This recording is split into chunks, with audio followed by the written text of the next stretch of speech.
안녕하십니까. 전주 MBC 뉴스데스크입니다. 시외버스 부당 요금과 관련해 시민단체가 감사를 청구했습니다. 버스 회사들이 운행거리를 부풀려 요금을 올려받았지만 관리관청인 전라북도는 이를 확인도 없이 인가해줘 도민들이 피해를 봤다는 겁니다. 이경희 기자가 보도합니다. 전주에서 익산행 시외버스가 실제 운행하는 거리는 25.4km. 그런데 버스회사는 5km나 더 운행한 것처럼 전라북도에 신고해 600원의 요금을 더 받아왔습니다. 전주, 군산, 익산 노선에서 지난 40여 년간 승객들의 피해가 지금 가치로 수백억 원에 달할 것이란 추정이지만 전라북도는 이 같은 사실이 밝혀질 때까지 그리고 그 이후에도 대책을 내놓지 않고 있습니다.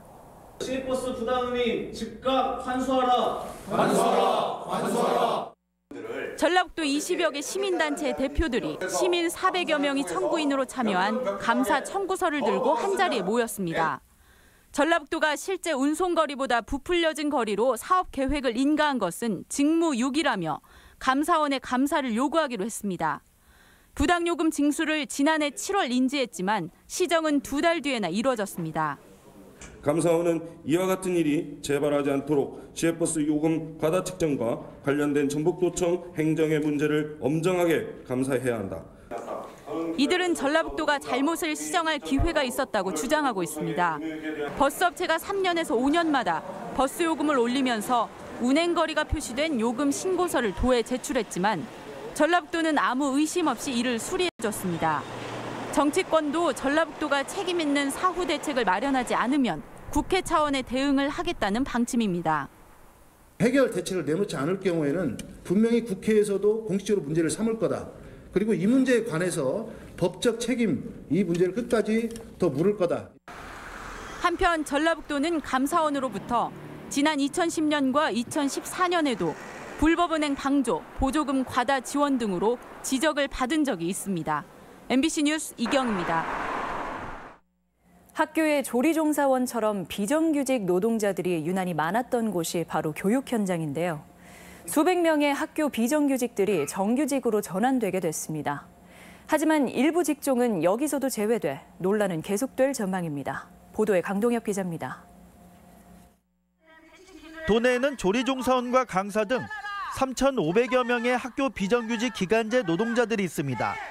그동안 생계 대책을 요구하며 시한부 파업을 벌이기도 했고 계약이 해지된 스포츠 강사들은 여러 차례 집회를 열기도 했습니다. 이런 가운데 정부의 방침에 따라 교육청에도 정규직 전환 심의위원회가 꾸려졌습니다. 협의에 나선 지 2달 만에 학교 비정규직 27개 직종을 무기계약직으로 전환하기로 결정했습니다. 초등 돌봄 전담 인력이 317명으로 가장 많고 방과 후 학교 보조 인력 164명, 조리종사원 등 모두 830명입니다. 이번에 방과 후 인력을 무기직으로 전환함으로써 농촌 지역에서도 방과 후에 양질의 교육 서비스를 받도록 하는데 좀 더 저희들이 중점을 두었다고. 하지만 혜택을 보지 못한 다른 직종에 있어서는 사실상 정규직 전환이 어렵다는 결과이기도 해 갈등은 계속되고 있습니다. 초, 중 등 스포츠 강사를 비롯해 기간제 교사 등 19개 직종 2,000명이 넘는 근로자들은 정규직 전환 대상에서 제외됐습니다. 학교 비정규직 연대회의는 교육청의 정규직 전환 의지 부족의 결과라고 꼬집었습니다. 특히 전환 제외자들은 계약 만료를 이유로 학교를 떠나야 할 처지에 놓였지만 대책조차 세워지지 않았다며 반발했습니다. 무기계약이 안 되는 직종으로 낙인 찍히는 그런 결과를 맞았기 때문에 사실은 저희는 희망을 잃은 상황입니다. 정규직 전환 갈등을 매듭짓기 위해 전환 제외자의 고용 안정과 근무 여건 개선책 마련이 교육당국의 숙제로 남았습니다. MBC 뉴스 강동엽입니다. 6월 지방선거 기초의원 예비후보 등록이 20여일 앞으로 다가왔지만 국회는 오늘 본회의에서 시도의원 정수와 선거구 획정 관련 공직선거법 개정안 처리를 여야 간 이견으로 또다시 미뤘습니다. 선거구 획정은 이미 법정 시한을 2달가량 넘겼으며 전북은 인구 변화에 따라 전주가 2석 늘어나고 고창과 부안은 각각 1석씩 줄어듭니다. 이번 지방선거 후보 경선에서 더불어민주당이 역대 어느 때보다 권리당원의 역할을 강화했습니다. 민주당 지방선거기획당은 오늘 회의를 통해 권리당원의 경선 참여 비율을 지방의원 후보자 경선은 100%, 단체장도 규정상 최대치인 50%를 반영하기로 했습니다. 민주당은 지난 2014년 지방선거 당시 단체장 후보자 경선을 100% 유권자 여론조사로 진행했습니다. 군산에서 제주를 오가는 항공편이 다음 달부터 왕복 3편으로 늘어납니다. 당장은 편리해지겠지만 10월까지만 한시적으로 운항하고 이후 증편은 불투명한 형편이어서 반쪽짜리 증편이라는 지적도 있습니다. 박찬희 기자의 보도입니다.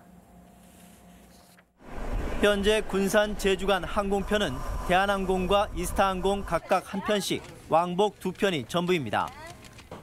이스타항공이 다음 달 25일부터 한 편을 더 증편하면서 군산발 제주행 첫 비행기는 전보다 1시간 앞당겨졌습니다. 제주에서 마지막 출발하는 군산행 항공편도 오후 5시 15분에 도착해 이전보다 3시간 남짓 늦춰졌습니다. 군산공항에서 항공편을 이용한 제주 여행이 예전보다 4시간가량 시간적 여유가 더 생긴 것입니다. 그동안 군산공항 제주 노선은 기존 2편이 모두 오후 비슷한 시간대에 몰려 있어 항공편 수가 많고 시간대가 다양한 광주나 청주공항을 이용하는 도내 여행객이 적지 않았습니다. 아침에 좀 일찍 가서 또 저녁에 오기도 하고 이제 그런 일정을 잡으려고 했는데 그렇지 못한 경우가 많이 있었어요. 제주행 항공편이 늘긴 했지만 만족스러운 수준은 못 됩니다. 이번 증편이 오는 10월 말까지 한시적으로 운영되기 때문입니다. 증편 후 이용률을 검토해보겠다고 했지만 동절기 운항은 사실상 불투명합니다. 눈이 내리면 그 눈을 치워줘야 되는데 공군이 하는 제설 장비는 전투기는 할 수 있는 부분이지 민간 항공기까지는 할 수 있는 제빙 그 설비가 없기 때문에 전라북도와 군산시는 추가 운항에 따른 손실 보전금 등 연간 5억 9천만 원을 이스타 측에 지원하기로 하고 증편을 끌어냈습니다. 새만금 국제공항을 추진 중인 전라북도로서는 정부의 항공 수요 조사에 대비해 군산공항 이용객을 최대한 늘려야 하기 때문입니다. 결국 항공 오지 전북의 문제를 풀기 위해서는 새만금 국제공항이 들어서야 완전히 풀릴 수 있을 것으로 보입니다. MBC 뉴스 박찬익입니다. 김제시에서 성희롱 의혹에 휩싸인 공무원이 징계는커녕 승진을 했다는 보도 어제 전해드렸는데요. 관련 법조차 무시한 솜방망이 처분에 대한 비판이 커지고 있습니다. 김하연 기자입니다. 축제장에서 여성 주무관의 가슴 쪽 앞치마와 옷 사이로 지폐를 넣는 등 성희롱을 한 김제시 최모 국장.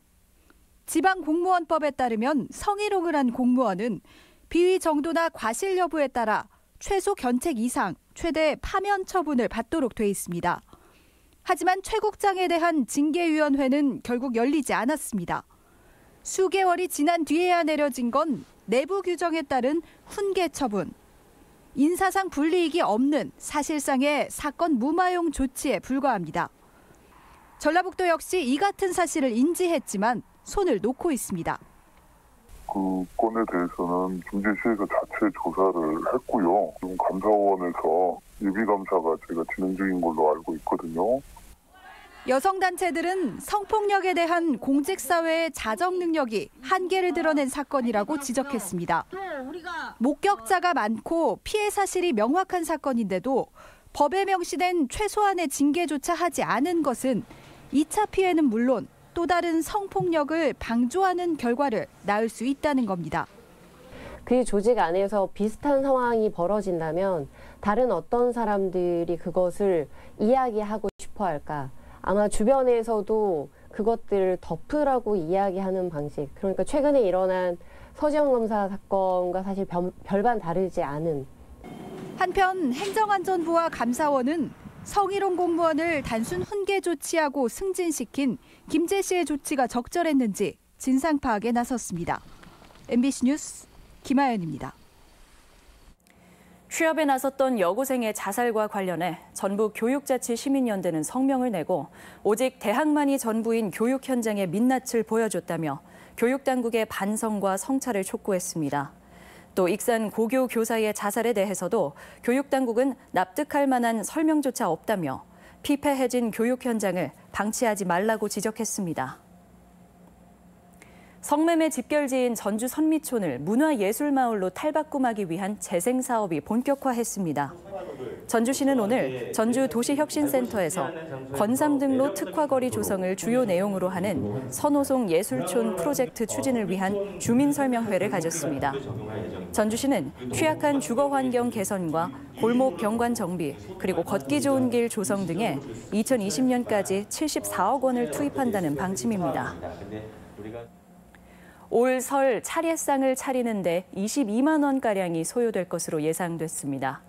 한국여성소비자연합 전북지회가 최근 도내 전통시장과 백화점, 마트 등 23곳을 대상으로 조사한 결과 4인 가족 기준 차례상 준비에 22만 6,029원이 필요한 것으로 나타났습니다. 이는 지난해 23만 6천 원에 비해 약 4.5% 낮아진 금액으로 채소와 나물류는 크게 올랐지만 축산물과 수산물 가격이 안정된 때문으로 풀이됩니다. 국도에서 진행되는 각종 공사 정보가 내비게이션을 통해 안내됩니다. 익산지방국토관리청은 휴대전화 사업자와 협약을 맺고 설 연휴 전인 12일부터 도내 국도에서 진행되는 공사 현황과 교통 불편 예상 정보를 내비게이션을 통해 제공합니다. 지금까지 전북권 뉴스 전해드렸습니다.